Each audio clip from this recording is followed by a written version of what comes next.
opening remarks there. I mean, you have raised some issues as well, like Dr. Amisu did and Senator Wadabe.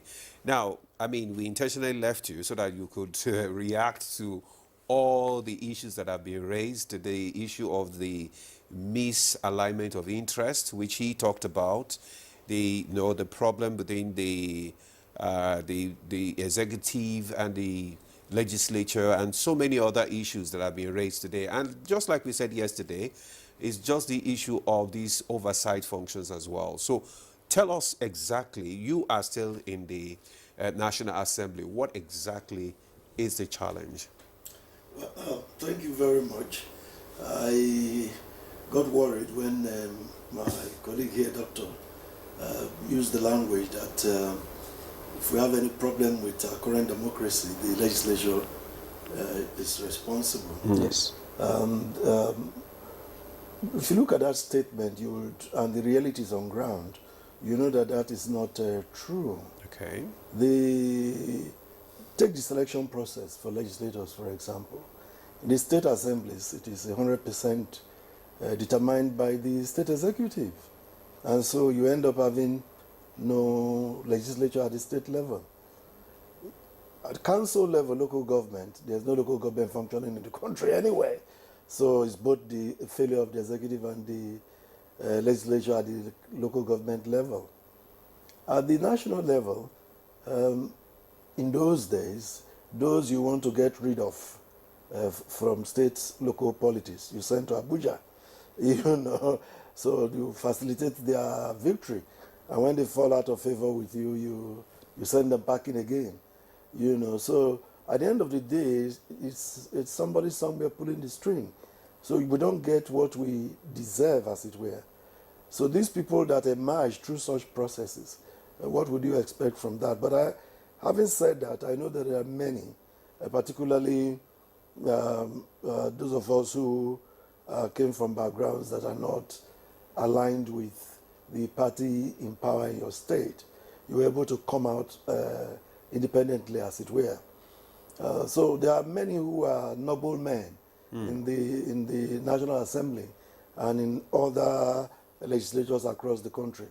In the current 10th Assembly, you'll find retired generals, professors, lawyers, doctors, architects, accountants, and then you find the young people too who are very zealous for our country.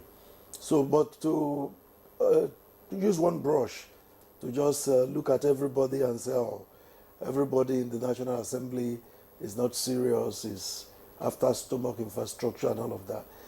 It's not right. Then you must also look at the costs of our electionary campaigns, the cost of getting elected. Many of us got involved in politics and ran elections to contribute to change in our country. But if you look at what you go through to emerge, the expenditure, now by the time you come out, many people are faced with debts in hundreds of millions of naira. And you begin to think of how are you going to settle that? You know, if you're a man of conscience, you want to live within your means. And if you are very sanctimonious, you want to take an exit immediately. This is not a place for you because you will now need to spend that, because before you pay a quarter of that, your debt, another election is here. And you have to go, it's a circle. And you find that, for me, for instance, before I got into the National Assembly, I'm not sure I was owing anybody 1,000 naira. But today I'm sure my debts are in hundreds of millions. And it continues in that way. We must try to change that system of making our elections so expensive. This justification of we won't see you again after the election, so we are taking our own. We should educate our people that that is not good for our country. It's not good for our democracy. If we justify it and so that's why they are taking it, let them take it, then we'll remain in this circle and our country will never move forward. But having said that, you look at the quality of the National Assembly, particularly in this republic. I think one of the major problems we have today, people compare the what happened in the 8th Assembly with the 9th and 10th. In the 8th Assembly, we had a situation where a different political party ran the legislature, and then Mr. President was from another party. And there was this acrimony, there was this continual fighting, this continuous bickering. And most people began to think that that's what the legislature should be. Man, keep fighting, keep fighting. So when in the 9th Assembly that tempo was not there, there was collaboration and all that. There was collaboration, and people began to think, this is not like what we expect. This boy should fight now. In fact, I was, in the 9th Assembly, I was in a TV interview like this, and somebody asked me, not on NTA, another channel, another television station, he said, why are you people not fighting? That's what makes it exciting. That's what makes news. You people should be fighting with the president, you know. But if you look at what happened in the 8th Assembly, this country never had budgets for periods of up to 6 months. Yeah. And then we were only paying salaries. You couldn't run capital projects. The country suffered. Businesses suffered and all of that. So that began to change in the 9th Assembly. And in the 10th Assembly, we have decided as a body that what we want to do is to objectively look at what is coming from the executive. And many of those things we do, they don't make news. It is the one that bad news is what makes news to most people. Just before we went on recess, for instance, the executive had asked for 15%, an upward review of Ways and Means to 15%. Everybody says we are rubber stamp, we just agree. But if you recall, we beat it down to 10%. It was not in the news, you know. So we are doing our job. You look at the recent debates on the national awards, where we had to call on Mr. President. We did that too in the 9th Assembly, when our speaker then, Femi Gbajabiamila, the now Chief of Staff, Right Honorable Femi Gbajabiamila, was given a CFR, the same with the Deputy President of the Senate. In this Assembly, we found that happening again. And the same way we reacted then, we reacted. But thank God Mr. President has corrected it. But people will not see that they have been able to speak to the President that this is not right. This is not the proper thing to do. So there are many such debates that goes on the floor.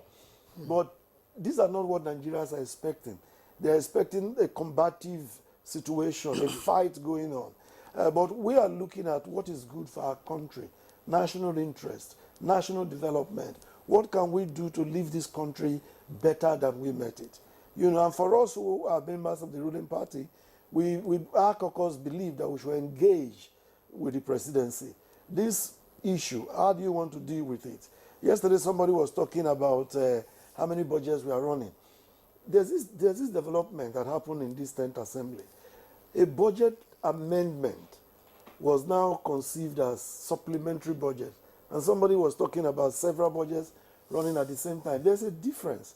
When you amend the 2024 budget, it means that you delete some things that were there and you add some new ones. It's an amendment. But when you do a supplementary, you are doing a whole full-scale addition. You know, Nigerians should be able to understand that.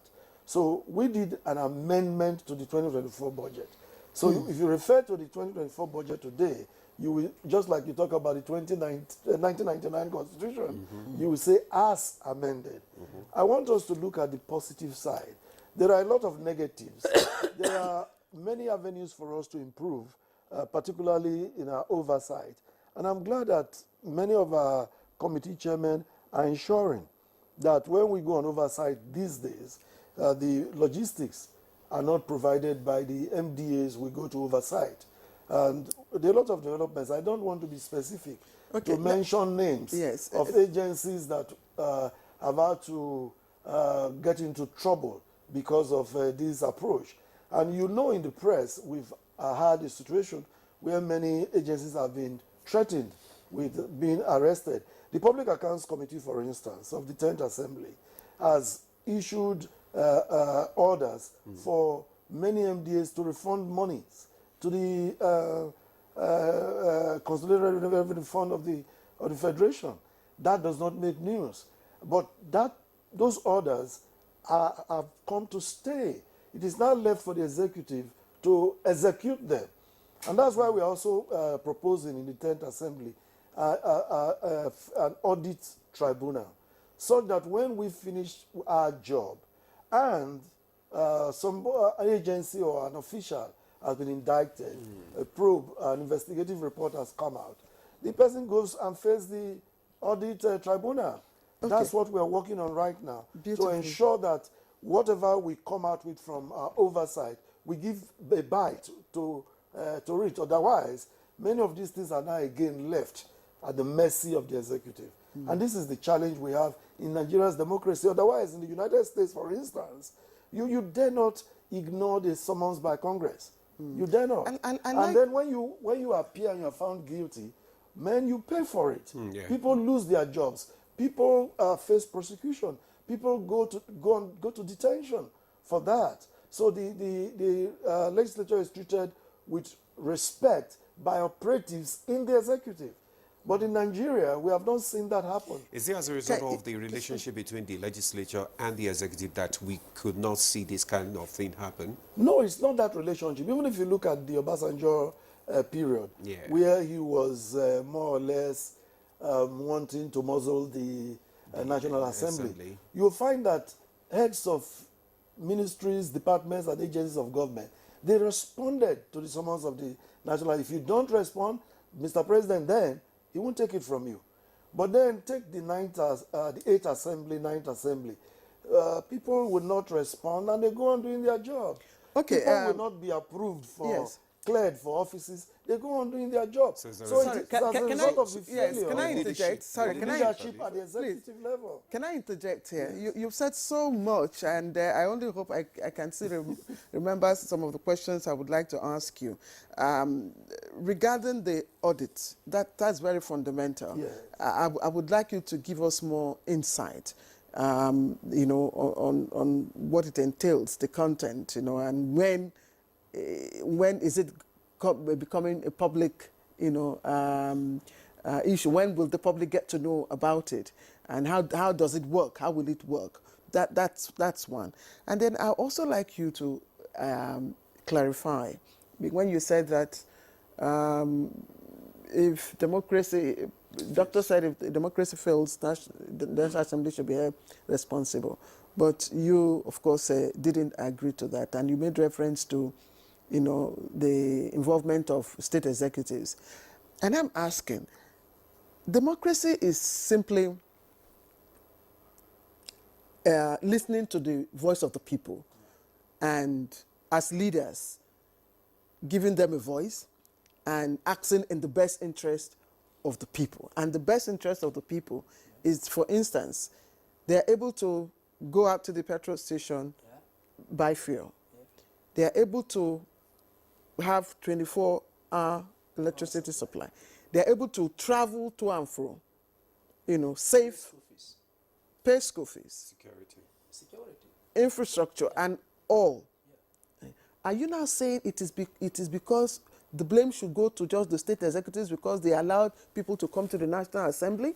Is that what you are saying? The point here. Are you shifting, you know, the blame now to the state executives only? Yeah, not only, but executives have a bigger role to play in this. I'll give you an example. We have done the Electricity Act. We have amended the Electricity Act, and now it's no longer on the exclusive list. What have state governments done to catch on to this? You know, look again at the way state governments have related to their assemblies. In Edo State, for instance, in the last 8 years, has there been a functional state assembly? And this is an act of the executive. Those are the kind of things I'm talking about. Then come to the national. We here in this 10th Assembly, for instance, the House of Representatives, we have passed the Audit Act, or the Audit Bill, as it were, not yet assented. In fact, it's going to the Senate for their consideration and concurrence. Now, that act replaces the Audit Ordinance of 1956. That's for the good of the people.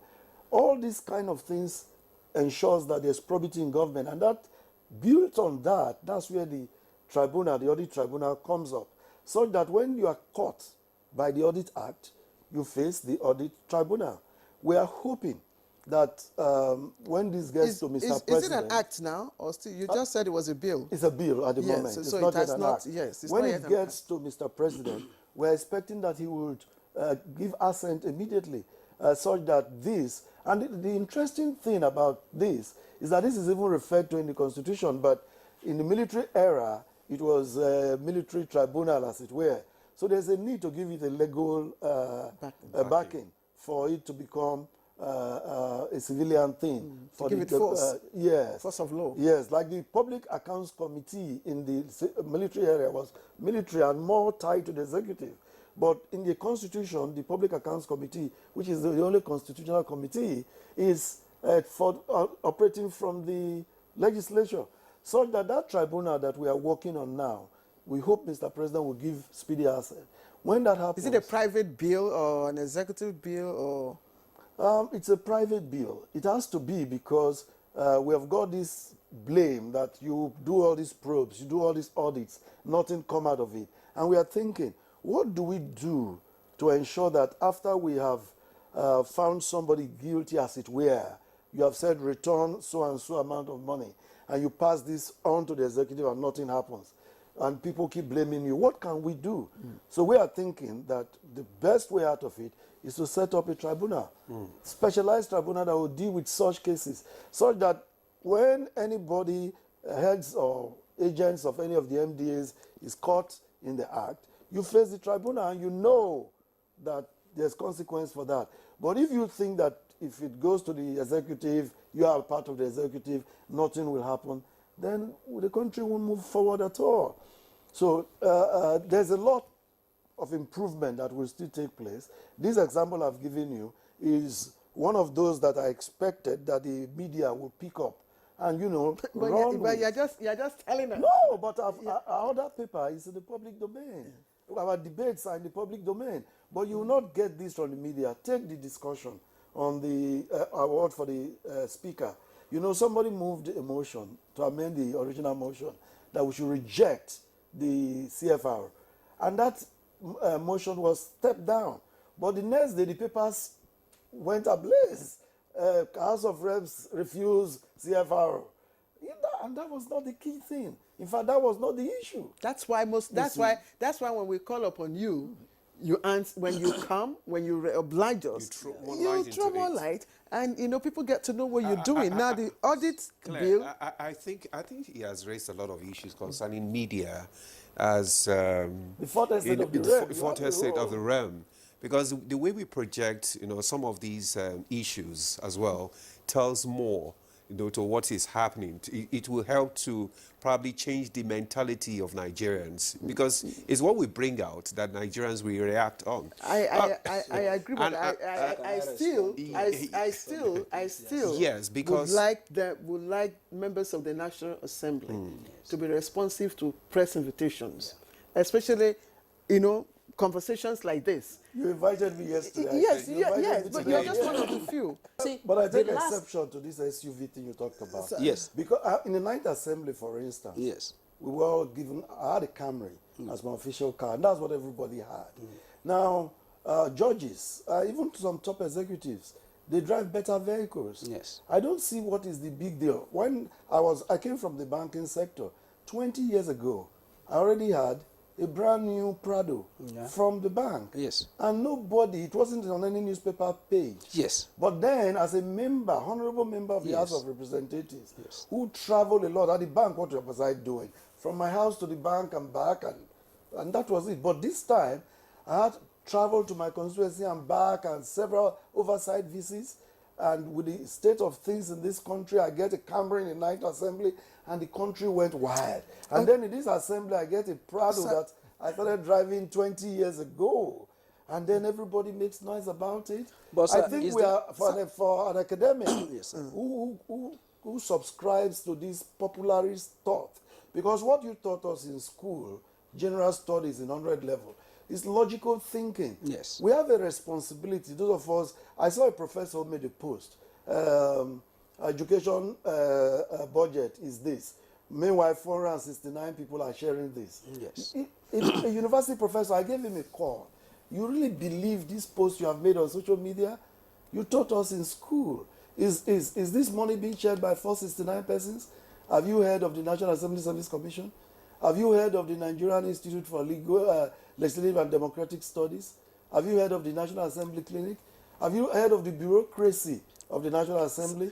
Do you know that every day millions of naira are spent running the place? So those are the kind of things you think. So you think he now wants to narrow it to say everything is put on a pot and shared among forces. Okay, so when an academic person from that background talks in that light, it worries people like me who think that education is a solution to many of the problems we have in the country. Yes. Remember, dear, oh dear. I think we're having some yes, we are having network glitches. I think it's a network issue from where she is. Senator Irite, I do hope your connection will clear and we'll get to share, from your experience and, of course, how you were able to resolve the deadlock between the executive and the legislature and the other issue, surrounding the luxury enjoyed by the legislatures. But let me ask, member, Professor Mato talked about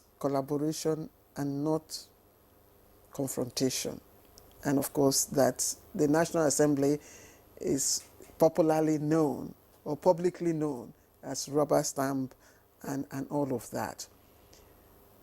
Now, what from your perspective is collaboration and what is confrontation? Yeah. Let me even define this rubber stamp. There are legislatures around the world, even in Africa, whose business really is to just rubber stamp what the executive is doing, because that's the way they are set up. That's what they are set up to do. In Nigeria, it's not exactly the same. But take the Appropriation Act. It must originate from the executive. There are other places where it could originate from the legislature. Now here it originates from the executive. And what you do here is to find justification for whatever provisions that are there. And when something appears all right and you agree with it, if you call that rubber stamp, so be it. But then we must look at the areas where you disagree and say, no, this is not right. We cut the revenue expenditure here, we adjust this there. So when you do that, it's not rubber stamp. So, but I think it's popular to the whipping dog to abuse the National Assembly and give all kinds of appellatives, all kinds of derogatory abuses for the role they play. But then you find that like Doc said, that without the legislature there is no democracy really.